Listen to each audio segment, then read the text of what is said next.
Show you the Lucas Oil race recap. This is the restart hole shot, and Justin Cooper dials it. Yeah, just takes it inside, pushes his teammate just a little bit wide, closes that door. He actually used the same trick later in the moto.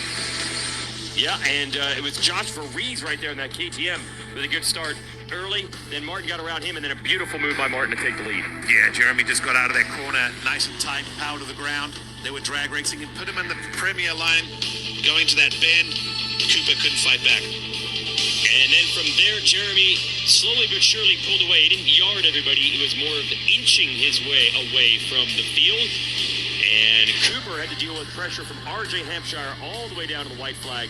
And was able to get away in the last lap to secure second. I believe this is 36 career moto wins from Jeremy Martin. And it was a fight for Roczen to come back late on both Cianciarulo and Ferrandis to get the moto win. We'll show it to you with this Lucas Oil race recap. And this is how they went back and forth. Cianciarulo got the whole shot, got around Webb. Cianciarulo makes a mistake, Roczen to the lead early. Yeah, a little mistake there from Cianciarulo. Lost the drive up the hill. And then Ferrandis didn't waste any time. But watch this from Cianciarulo. Aggressive move on his buddy there. But hey, when it's for the lead of a national, you got to do what you got to do. So these guys would remember that. Yep, advantage Cianciarulo early. Then Ferrandis gets around Roczen. Roczen tries to get it back. Ferrandis up to second. And then he knew where there would be an opening. Cianciarulo had been going wide in a left-hand corner. He gets it. Cianciarulo tries to get him back. Great racing here for the lead. Yeah, and different parts of the race, you know, Cianciarulo got a little left behind, then they just showing a little, I'm not here to be messed with. Ferrandis getting a little aggressive there, and then down this hill, watch Roczen gets a drive. Cianciarulo's hopping around. Kenny stays low. He's on the inside into this right hand at the bottom of the hill, and all of a sudden he would start catching fire again. Yep, so he's into second, closing in on Ferrandis, and here's the pressure point.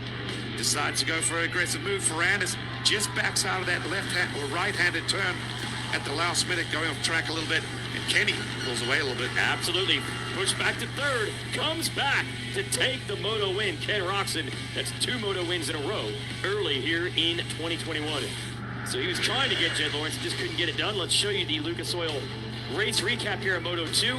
He mentioned 2 hole shots on the day. Here's the one from Moto 2. Watch Swole. He almost goes down, bounces Fry. Yep. And then Jet Lawrence there in the number 18, the red Honda, is right there with him. And then the crash for Jeremy Martin, and that is huge. So your series points leader coming into this moto. Yeah, you could tell he was hurt. He wanted to get up, but he didn't have the strength in that arm. That's certainly a concern moving forward. See the mechanics trying to work on that bike, and then watch this. Jet Lawrence says, I'll return a little fader there, Justin Cooper. That's where Cooper said he tested his strength to keep it on 2 wheels. Jet able to take the lead from there. Cooper kept him honest for a while. Down the stretch, Jet pulls away. He wins the moto, but he was 4th in the first moto earlier today.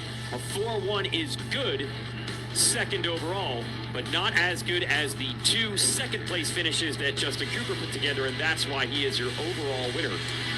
Let's give you the 450 Moto 2 race recap. Big battle off the start. The KTM teammates of Webb on the number 2 and Muscan on the 25. Webb will capture the motorsport.com whole shot award, but here comes the cavalry. Roczen goes after Webb for the lead. Yeah, watch, Webb doesn't quite get the drive up the hill. Kenny does, comes across, closes the door, takes the lead. And Roczen would simply check out from there. Watch Adam Cianciarulo in 3rd. There goes that front, just a little bit slick in that turn.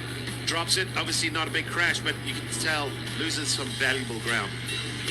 Great battles here. Justin Barcia, Aaron Plessinger, and late in the game, Dylan Ferrandis. He would get around both of those riders to take over 2nd, but he started the race in 9th, and he never had a chance to battle with Roczen. But still, that late pass was enough for Ferrandis to take 2nd overall. A very popular victory for Roczen into a lot of adversity, and comes out on top here in Colorado, winning both motos. And again, it's a track where he first race in the professional United States 11 years ago at the Motocross of Nations, the international team event.